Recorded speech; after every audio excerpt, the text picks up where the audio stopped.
fais attention à celui qui grave en toi. Parce que ce qui grave en toi déterminera ce que tu seras. Donc si tu es dans un lieu de prière où ce qu'on prêche n'est pas vérifié dans la Bible, on est en train de graver, donc n'importe quoi en toi, tu vas subir. Tu vas prier, tu vas tout faire en fonction de ça. On a dit à des gens qu'il suffit d'avoir une bouteille d'huile, si on a prié dessus, si vous avez mal, vous pouvez vous frotter avec ça. C'est l'information reçue. Dès qu'il a mal net, il cherche l'huile. Il n'est rien d'autre qu'à l'image de ce qu'il pense. Il va se frotter avec une huile, il va mourir.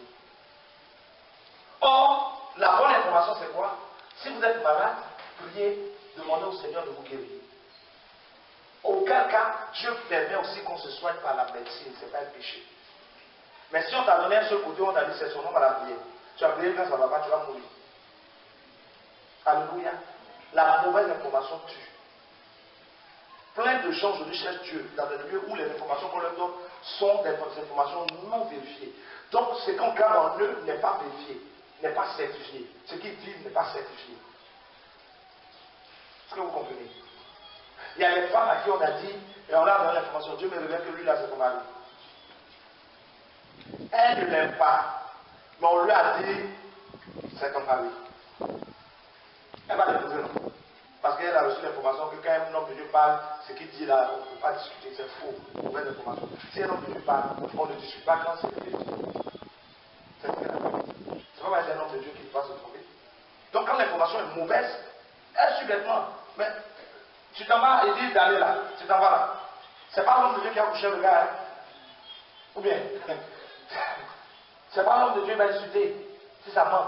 C'est pas l'homme de Dieu, il va traiter mal.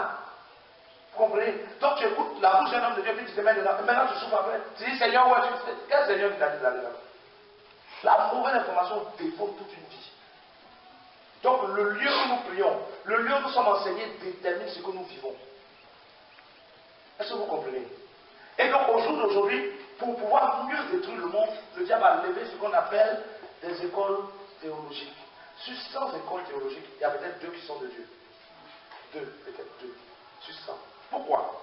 Le diable sait que l'ensemble des enfants de Dieu, après être nés et avoir reçu toutes sortes d'informations par les amis, des fois, mais il y a des gens qui vont vous dire non, quand un gars est fond de toi là, si une fille est fond de toi, quand elle marche là, tu peux prendre la poussière de où elle a marché là, et puis tu parles. Il y a plein d'informations qui sont là-dessus avant.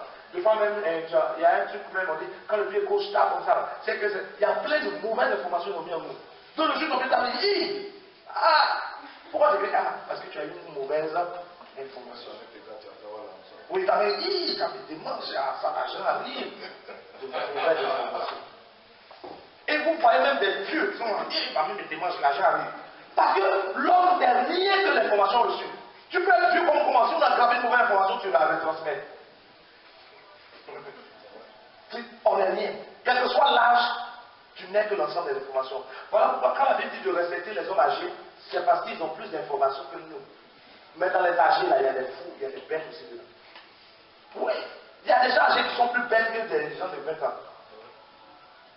Et le pasteur qui vient m'expliquer la dernière fois, il demandait le témoignage sinon. Où il est même? Voilà. Il a rencontré un vieux, c'était où? À Tchébissou. Le vieux fait comme ça, mon fils. Viens boire avec moi un peu. Il est vieux, non? Il est vieux. Et puis, quelqu'un dit non, moi il ne boit pas. Il dit non, il faut que tu bois, c'est ça, non? Il a insisté jusqu'à c'est bandit, non?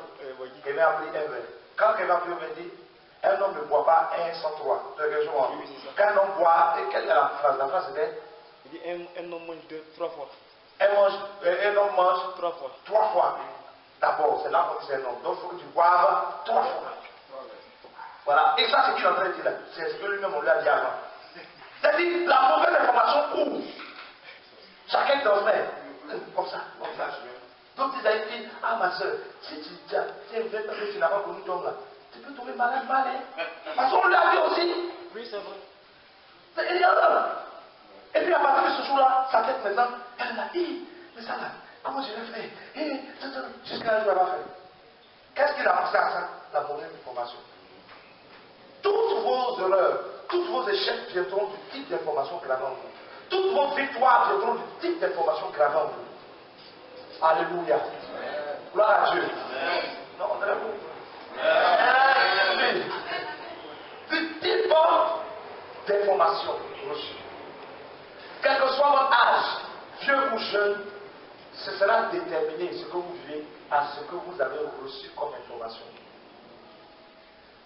Quand le diable a vu que nous fuyons le monde pour venir en Christ, pour que Dieu grave à nouveau en nous ce qui est bon, il s'est dit, s'ils trouvent un endroit où on parle de la part de Dieu réellement, les informations qu'ils ont reçues partout là, ils vont les enlever pour prendre de bonnes informations, je ne pourrai plus travailler contre eux. Donc le diable aussi s'est amusé à créer des écoles théologiques. Or, la Bible ne parle pas d'école théologique. Toute la Bible. La Bible parle d'école de disciples. C'est différent. Quand on dit une école de disciples, c'est quoi? Paul arrive, il prêche, il démontre la puissance de Dieu, il a guéri les malades, son message est clair. Des gens se lèvent, ils sont touchés, ils ont été guéris, ils disent, on veut te suivre. Comme disait à Jésus, on veut te suivre. Et puis quand ils suivent Paul, Paul les envoie quelque part, et puis il commence à leur enseigner ce que lui-même a reçu du Seigneur. Ça devient les disciples de Paul, qui est lui-même disciple de Jésus. C'est ce qui existait. Maintenant, en voulant le faire, les premiers qui ont fait des écoles théologiques l'ont fait sous l'angle de disciples. Maintenant, d'autres l'ont fait maintenant sous l'angle d'université. On ne sait pas qui a créé l'école. Les profs qui viennent enseigner, on ne sait même pas s'ils ont déjà chassé des mots un jour. S'ils ont déjà eu malade, pourtant ils enseignent comment chasser des mots. Mais on ne les a jamais vu chasser. Ils enseignent comment prier pour malade. Mais ils n'ont jamais pris. On n'a jamais vu qu'ils ont prié pour un paralytique qui s'est levé. Ils n'ont jamais prié même pour lui. Mais pourtant, c'est eux des profs. Ça devient religieux. Donc, plein de soi-disant professeurs d'école théologique sont des fois même des satanistes qui viennent juste déformer la vérité. Je connais un homme qui était avec nous ici, qui a fait une école théologique, qui a un diplôme théologique, et qui expliquait qu'on leur a dit que quand Dieu disait à Caïn, le péché est établi à ta porte, domine sur lui, et lui on dit que le mot péché là, en hébreu, ça dit le bouc, c'est égal au bouc. Donc le bouc est à ta porte, mais toi, domine sur lui. Voilà, toi tu ne connais pas hébreu. Mais on t'a dit c'est un professeur. Donc ce qui doit te dire, caché d'autorité, tu reçois maintenant. Quand tu arrives à tu dis, vous savez, quand la Bible dit, le péché ne doit pas devenir soi, il s'agit du bouc. L'homme n'est rien d'autre que l'ensemble des informations reçues. Et la manière dont il les a traitées. Ça veut dire que même quand on vous prêche quelque chose, c'est important de noter les passages, quand on vous donne les passages, parce que vous devez aller traiter les informations avant de les accepter. Sinon vous êtes vendu et perdu d'avance. Est-ce que vous comprenez? Le bouc est à ta porte. Ça veut dire quoi le bouc est à ta porte?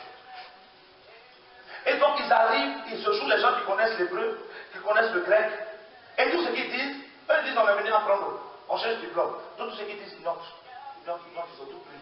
Ils ne vérifient pas les passages, le contexte. Et puis maintenant ils suivent. Des fois ils sont pasteurs. Mais les pasteurs de qui? De Dieu? Non. De mettre le professeur sataniste de l'école de théologie. C'est son enseignement qui va dans le peuple. Donc le peuple reçoit les informations qui viennent directement du diable, parce que celui qui a enseigné premièrement est un sataniste. Le peuple après dit, mais on ne comprend pas. Vous allez voir des hommes de Dieu qui viennent et disent, non, ça va poser un acte prophétique. Tu vas prendre le sable, et puis, de là où tu travailles, et puis tu vas envoyer, on va prier dessus. Et ça, c'est du satanisme. Prendre le sable de là où je travaille, et tes dames sont moi, ils allaient dans le bureau, elles mettent dans sachet. Au moment de prière, voilà mon sable. Je vous dis que c'est la vérité, des gens font ça. Et ils envoient le sable, on dit bon, le sable, on va le sanctifier, on envoie de l'huile, donc on verse plus d'onction sur le sable. Les gens s'arrêtent, on déclare les bénédictions sur leur vie. C'est n'importe quoi ça. On donne des fois de l'eau à quelqu'un, il faut que tu sois purifié. À telle heure va te laver. C'est du satanisme. Mais eux-mêmes, de fois qu'ils le pratiquent, c'est pas parce qu'ils sont satanistes. Mais ils ont reçu des informations, ils ne les ont pas vérifiées, ils les transmettent au peuple qui ne vérifie pas, qui retransmet à ses enfants, les enfants ne vérifient pas, ils vont retransmettre à leurs petits-enfants, finalement la vérité disparaît. Est-ce que vous comprenez? Parce que l'homme n'est rien d'autre que l'ensemble des informations qu'il reçoit. Toutes les fois que Jésus prêchait, quand il finissait d'enseigner, ses disciples lui demandaient, pourquoi est-ce que tu as dit ceci? Parce qu'ils vérifiaient les informations qu'ils allaient traiter en eux pour l'accepter. Même Jésus, ses disciples lui posaient des questions avant de consommer ce qu'il disait. Aujourd'hui, on dit non, c'est un dogme. Dieu est Père, Fils et Esprit, ils sont trois. Donc acceptez. Point. C'est un dogme. Le dogme, ça veut dire quelque chose d'imposé, on ne peut pas discuter. Dieu n'a pas voulu nous imposer un dogme, il a voulu se révéler à nous et que nous comprenions qui il est. Alléluia. On va ensemble prier au nom de Jésus. Est-ce que quelqu'un a une question avant qu'on prie? Au moins 3, 4. Ne vous gênez pas, c'est important. Oui. Je te vois même pas même. Je te vois même pas. Ah oui, je t'ai vu. En fait, il y a des gens là, comme on regarde la télé, il y a des pasteurs, je ne sais pas si c'est les pasteurs, et parler, venir enseigner là, ils te mettent dans l'eau, et puis on verse l'eau sur eux, maintenant on met un petit chapeau sur la tête. Oh, c'est l'information reçue. Il y a des gens qui ont prêché que Abraham a dit à la chose. Dieu a dit à Abraham, celui qui te bénira, je le bénirai. Celui qui te maudira, je le maudirai. Donc, celui qui maudira Israël sera maudit. Celui qui bénira Israël sera béni. Mais autant Dieu disait ça, c'était dans un contexte. Aujourd'hui, même si moi je dis Israël est maudit, je ne suis pas maudit nullement. Parce que je suis rentré dans le plus grand qu'Israël, je suis rentré en Christ. Et beaucoup de gens n'ont pas compris. Il y a des hommes de Dieu aujourd'hui qui portent comment on appelle ça? La kippa ou kippa.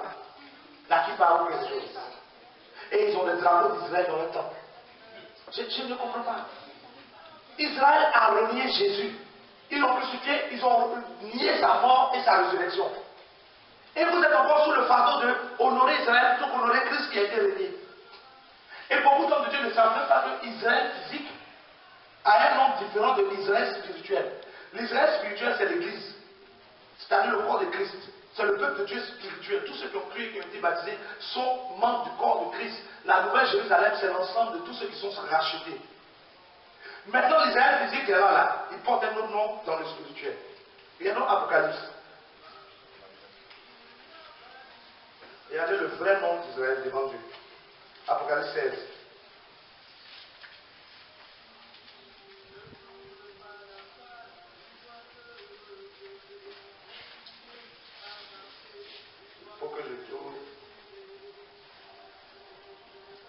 Apocalypse 11. Apocalypse 11, verset 8. Il y a deux témoins qui sont venus de la part de Dieu pour prêcher, selon Apocalypse qui viendront pour prêcher, et on va les tuer. Maintenant, regardez où on va les tuer là. Tu peux lire verset 8. Le cadavre seront laissés sur la place de la grande ville appelée symboliquement Sodome en Égypte et Égypte. C'est appelé comment? La grande ville est appelée comment? Sodome et Égypte. Quelle est cette grande ville? On nous dit la grande ville, c'est quoi? Là même où le Seigneur a été crucifié. Là où Jésus-Christ a été crucifié est appelé comment? Spirituellement? Sodome et Égypte. C'est pas moi qui le dis. Les gens vont faire Israël en Israël. Ils sont en Sodome dans le monde spirituel et en Égypte. Parce que spirituellement, Israël, c'est Christ, le corps de Christ. C'est l'Église. Donc, ce lieu physiquement appelé aujourd'hui ville sainte, les gens disent on s'en va dans la ville sainte. Mais regardez le nom que la Bible lui donne, Sodome et Égypte. Spirituellement, c'est le nom du lieu là. On s'en va en pèlerinage en Israël. Il n'y a rien là-bas. On va en pèlerinage dans le tombeau de quelqu'un quand son corps est là-bas. Amen, non? Le cas n'est pas là-bas. Même au temps de Jésus même, quand il est ressuscité, les femmes sont venues au tombeau, vous cherchez qui ici? Pourquoi cherchez-vous parmi les morts? Celui qui est vivant. Mais nous paye bien l'avion pour aller encore chercher là-bas pour regarder un peu dedans. Mais là où tu es là, si Jésus n'est pas ressuscité, au moins tu peux aller là-bas. Tu dis, hey, si tu étais bien sorti du tombeau, hey, je suis resté. Mais le gars est sorti, il dit, je suis avec vous. S'il fallait qu'on paye tout le billet d'avion pour aller, mais beaucoup d'entre nous n'avaient pas sauvé. Jésus est ici ce matin. On n'a pas besoin d'aller en Israël pour ça. On n'a pas besoin d'aller spirituellement à Sodome ou en Égypte. Ils ont renié Christ. Jusqu'aujourd'hui, ils nient la divinité de Jésus. Mais vous n'êtes pas prêts à bénir Israël. C'est moi des armes en Israël. Construisons en Israël. C'est pour ça que toi, tu les vois, le chapeau, ils mettent là. C'est dans cette pensée-là. Ils pensent que, comme ils ont mis chapeau d'Israël, ils ont mis drapeau d'Israël, Dieu va mieux bénir leur ministère. C'est une forme de religion qui est mal vilaine. D'autres même respectent maintenant le sabbat. Il y a plein de trucs parce qu'ils sont des gens. Gloire à Dieu. Qui a une question encore? Donc comprenez simplement que tout ce que les hommes que vous côtoyez chaque jour vont chercher à faire, tout ce que le diable peut faire par des gens autour de vous, c'est de chercher à graver des informations qui vont produire la tristesse, qui vont produire la peur, qui vont produire l'amertume. Toutes sortes de choses que vous allez manifester comme émotion viennent du type d'information qui ont été gravées en vous. Donc quand vous commencez à voir que la tristesse commence à vous envahir, allez vers la Bible, cherchez qu'est-ce que Dieu dit de vous qui peut vous donner d'être fortifié. Si vous voyez que la peur vient, allez chercher qu'est-ce que Dieu dit de vous et de ce qu'il peut faire avec vous. Si vous voyez que vous commencez à avoir peur du lendemain, cherchez dans la Bible les nouvelles informations pour vous remplacer les informations qui ont été mises au nom de Jésus. Amen. Est-ce que Dieu t'a parlé ce soir? Amen. Alléluia. Retenez quelque chose au sujet de l'homme qui était l'esprit dans un corps, l'ensemble fait l'âme. Il y a plein de traductions de la Bible où les gens ont traduit selon leur courant de pensée. Eux, comme ils pensent à l'homme, corps, esprit et âme, ils traduisent ça dans ce sens. Mais quand on lit Genèse 1, même dans leur propre livre, on se rend compte qu'il n'y a que deux parties qui forment l'ensemble. Amen. Voilà, on va ensemble prier. Oui. Le mot l'âme se trouve dans le sang, là, c'est une nouvelle traduction, c'est la vie. La vie se trouve dans le sang. Voilà. Un corps, si ton corps est vide de ton sang, il n'y a plus de sang dans ton corps, tu ne peux plus. Voilà. Donc, on va ensemble prier pour dire au Seigneur que nous demandons particulièrement aujourd'hui qu'il nous donne la capacité de refuser toute mauvaise information qui vient vers nous, de discerner. On va prier d'abord le discernement, que Dieu nous donne le discernement. Comment est-ce que le diable te rend esclave? En te poussant à réagir en fonction des décisions de quelqu'un d'autre. On appelle ça être en esclave de quelqu'un d'autre, des décisions de quelqu'un d'autre. Quelqu'un peut se décider à te parler mal, c'est sa décision. Si tu lui parles mal, tu deviens esclave. Parce que tu as réagi en fonction de la première décision que lui il a eue. Vous comprenez? Il t'a parlé mal, c'est son choix. Réponds-lui bien, c'est ton choix. Tu n'es pas obligé d'être esclave de quelqu'un d'autre selon ce qu'il décide de faire. Quelqu'un peut décider de ne plus te parler et que ça ne parle. Mais ça ne veut pas dire que toi tu dois être esclave de faire que lui il a dit. C'est lui qui a décidé, toi qui n'es pas son enfant. Si lui dit de saluer, pourquoi toi tu ne dois pas le saluer? Toi aussi tu es quelqu'un de mature, tu décides de le saluer. Quand tu le vois bonjour, il ne répond pas, mais c'est pas grave. C'est son choix, c'est ton choix. Alléluia. Tu n'es pas tenu d'être l'esclave des décisions d'un autre homme, ou d'une autre femme, ou d'une autre personne. La personne peut te traiter mal, ça ne veut pas dire que tu dois le traiter aussi mal. C'est son choix. Il obéit à quelqu'un le faisant. Toi aussi, en obéissant ou en faisant comme lui, tu rentres dans l'esprit qui l'a poussé à le faire. Or, si toi tu fais le contraire, tu obéis à ton Dieu. Vous comprenez? Quelqu'un tu peux lui dire, oh pardon, est-ce que je ne peux pas avoir 25 mois, je n'ai pas de monnaie pour toi, il dit, je ne te donne pas. C'est son choix. Tu ne peux pas lui en vouloir, c'est son choix. Il réagit en fonction des mauvaises informations gravées en lui. Mais toi, tu dis que tu as les bonnes informations. Dès que quelqu'un te voit, tu te dis, je peux avoir 500 et toi. Ah oui, attends, j'ai 500. Quand il s'en va là, il s'est dit, lui, là, il est différent de moi. On dit, tu es converti. Pourquoi? Parce que tu ne marches pas selon le train de ce monde. Tu marches selon la parole que Christ grave en toi. Alléluia. Ne devenez esclave de personne. Soyez libres de vos décisions quand vous en êtes convaincu devant Dieu. Et suivez l'Esprit de Dieu. Amen. Nous allons prier ensemble que Dieu nous donne d'être fermes dans nos décisions basées sur la parole de Dieu. Parce que notre bénédiction est certaine. Prions ensemble. Si les informations que tu as reçues sont erronées, ta foi sera erronée. Parce que tu vas attendre que Dieu fasse des choses pour toi, mais ça n'arrivera jamais. Puisque les informations étaient fausses. Alléluia. Que Dieu vous donne de chercher les bonnes informations dans la parole. Que Dieu vous donne d'écouter des messages qui soient vrais. Et que Dieu vous donne le discernement pour que chaque chose qu'on veut graver en vous, vous sachiez ce qui est bon et ce qui est mauvais. Au nom de Jésus. Amen. Amen. Alléluia. Le dimanche prochain, nous allons, le petit de Réma sera sur prière, méditation, jeûne. Comment le faire? Prière, méditation et jeûne. Comment jeûner?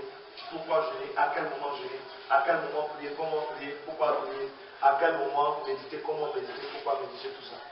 Alléluia. Tu peux venir quelqu'un, saluer quelqu'un au nom de Jésus.